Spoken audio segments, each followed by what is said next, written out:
together. But today, I wanted to go over a few different things. Today, I want to talk about Mark Cuban and his 9 rules to become rich.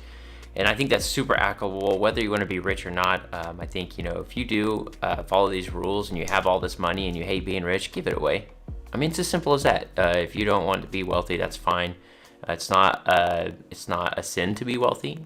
However, I do think that it can be not God glorifying if you're pursuing wealth, right? Because the Bible tells us not to toil on accumulating wealth. However, here at the Debt Free Mafia, we view wealth and money as a tool, right? A tool given by God to be able to use for His glorification. So that's what we do here at the Debt Free Mafia. So, guys, if you're in the stream or if you're just on the video, let me know where you're from in the chat. Love to talk with you guys, answer some of your questions. Again, if you're on Facebook, I'm having a hard time seeing that chat. Maybe I can pull it up on my phone, but not having as much luck with that one. I'm still trying to get my streaming set up because I want to do more lives like this and be able to talk to you guys and kind of listen to what you have to say and what questions you guys have. So let me see if I can pull it up because I would really like that. Okay, I've got it on my phone, so I think I should be able to. I'll keep that up over here. Okay, cool. So, guys, anyways, if you don't know me, my name is Rick. I'm a financial coach. I'm the owner of the Debt Free Mafia, and I am all about helping people better their financial situations, whether that is getting out of debt, whether it's establishing a budget, or whether it's setting aside money so that you can save and be able to retire well and be able to give well. So that's what I'm big on. Guys, if you're down with the Debt Free vibe and you're on YouTube, hit the subscribe button. If you're on Facebook, go ahead and give the page a follow. We do lots of content around debt-free living. Today, I wanted to share my screen and react to this article by My Money Wizard on Mark Cuban and his 9 rules to becoming wealthy, essentially. So I think there's a lot of good tidbits in there, and I'll give you my 2 cents from a debt-free standpoint on what I think for these things. So I am going to go ahead and share my screen real quick. Okay, cool. So I kind of wanted to go through this stuff. Again, it's Mark Cuban. If you don't know Mark Cuban, he's the owner of the Dallas Mavericks, and he's on Shark Tank. Very successful entrepreneur. Has done a lot of really cool stuff. It's a cool article. Go check it out, Money Wizard, if you want to read through it. I'm just going to kind of go through the talking points. I'm not going to spend a whole lot of time on it. But anyways, let's go ahead and we'll start off. We'll start with his first point, and that's living like a student, right? It's very, very important. And before we even read what he has to say, the average millionaire reads up to 5 books a month, 1 at least a month, right? So always learning, always taking time to figure that stuff out is super important. I love his little line right here because that's how we live. It's when you get your first job, it's really cool. I remember looking at cars going, I want that car. Fortunately, I kept my clunker. If you don't know, I am not a fan of car payments. I think they're a huge waste of money. And really, there's no point to it. They make cars well enough now. A used car, even with 100,000 miles, is very reliable. Also, we're big believers in the emergency fund. So not if it breaks down, but when it breaks down, you'll have money to cover that. Because, guys, it just happens with older vehicles. My wife and I both drive older vehicles, but they're paid for. And it saves us roughly, some of my clients have car payments over $1,000. And that blows my mind. Because if you're investing $1,000 a month for the next 20 years, you're going to do really well. And this negative interest rate on the car loan is going to cost you money in the long run. So anyways, that's my little blurb. I always hate on car payments, so that's me real quick. Let me check. Guys, living like a student. Again, it's really important. Got to always be adaptive and learning. And then on top of that, I love how he parallels it with basically living like he's broke. He said we can probably still taste the ramen noodles from this lifestyle. I think it's important to understand that when it comes to wealth, it's probably more important to have a behavioral change than necessarily a monetary budget mathematical analysis change, right? Because behavior really controls all of that. You can have a nice, awesome budget, but if you don't follow it, it's worthless. So, there's this mentality that most millionaires share, and that is living well below their means, and that is, not living excessively, not buying all the nicest stuff, or a lot of millionaires are disguised as middle income people who just do a good job of investing and not splurging their money. They also live with a lot more peace in this area because they don't have to worry about money, which is one of the number one sources of stress in America today. So, guys, again, if you're joining me, what's up, Philip? Philip's chilling with us on Facebook. That's what's up.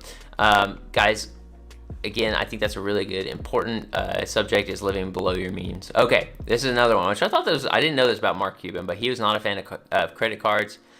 He's a fan of using debit card and cash instead of a credit card. I've heard the arguments time and time again about whether you should have a credit card, whether you shouldn't have a credit card. 9 times out of 10, I'm going to tell people not to have a credit card.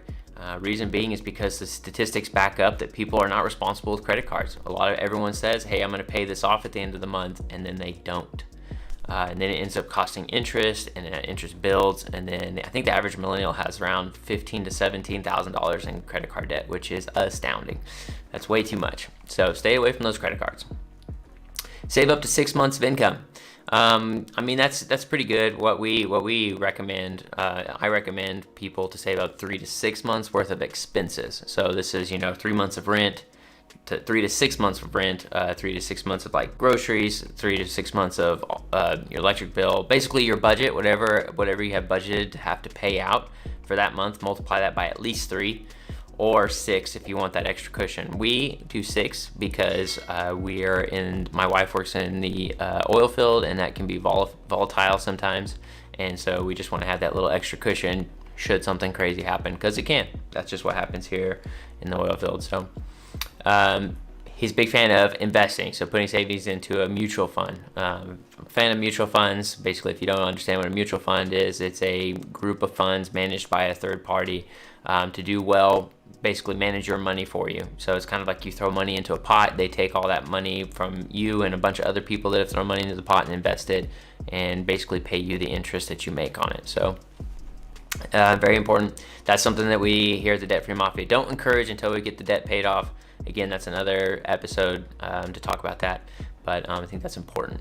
Investing up to 10% savings, high risk investments. This one I'm not so big on, just because I'm all for this if you've got your debt paid for, you've got your house paid off, you're already contributing 15% to a solid retirement fund. If you are doing so well that you just got an extra 10% laying around that you don't know what to do with, and you want to take some wild chances, I'm gonna tell you this is like gambling.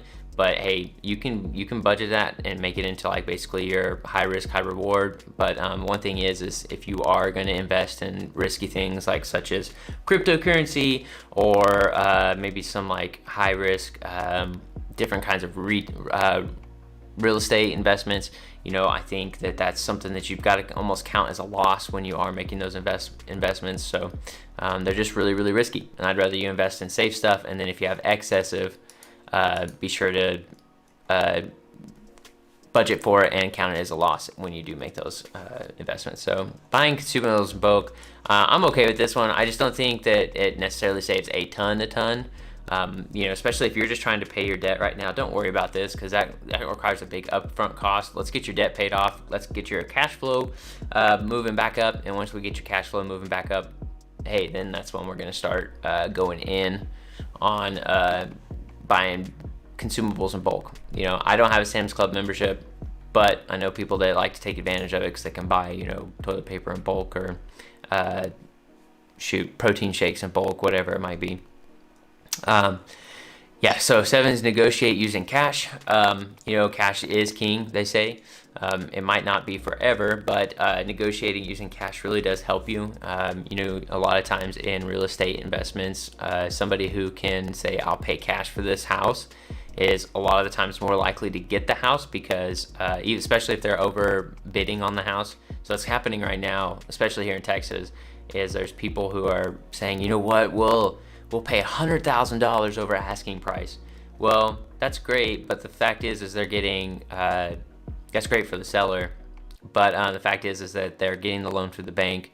The bank is going to send out an appraiser. They're going to appraise the house. The house is not going to be worth $100,000 over asking, and guess what? They're going to say, we're only going to clear you up to basically whatever asking, or maybe just tiny over asking for you to get it. However, the person using cash for this, they don't have to worry about that because they can just pay cash.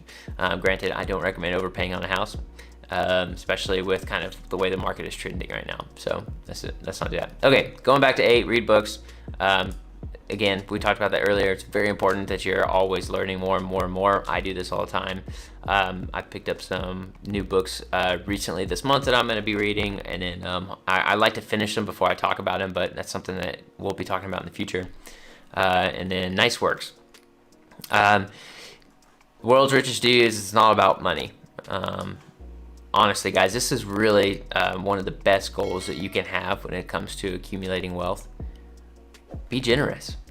There are so many people in need, and they don't just need you to give them, $20 so that they can buy dinner. I mean, let's do some like really impactful stuff. Let's invest in certain things around the community that are going to better these people. And the famous saying, and I tell this with my clients that I work with, you can feed a man a fish, feed him for the day. You can teach a man to fish, and you can feed him forever, right? So I think if you can find some stuff that you're passionate about, that you want to better the world around you, and you want to be generous with, that is probably one of the best motivators and one of the best goals you could have in building wealth. So guys, let me know what you think about Mark Cuban in the comments. Let me know which one you liked, which one you maybe don't agree with. I always like to know. Just because it's good, guys. Again, if you don't know us, we're the Debt Free Mafia. We're all about living a debt-free lifestyle, living personal finance to our best. If you're down with the debt-free vibe, be sure to hit subscribe on the YouTube channel. That's where we do most of our content. Also, following along here on Facebook is great as well. So, guys, that's it for the Mark Cuban video.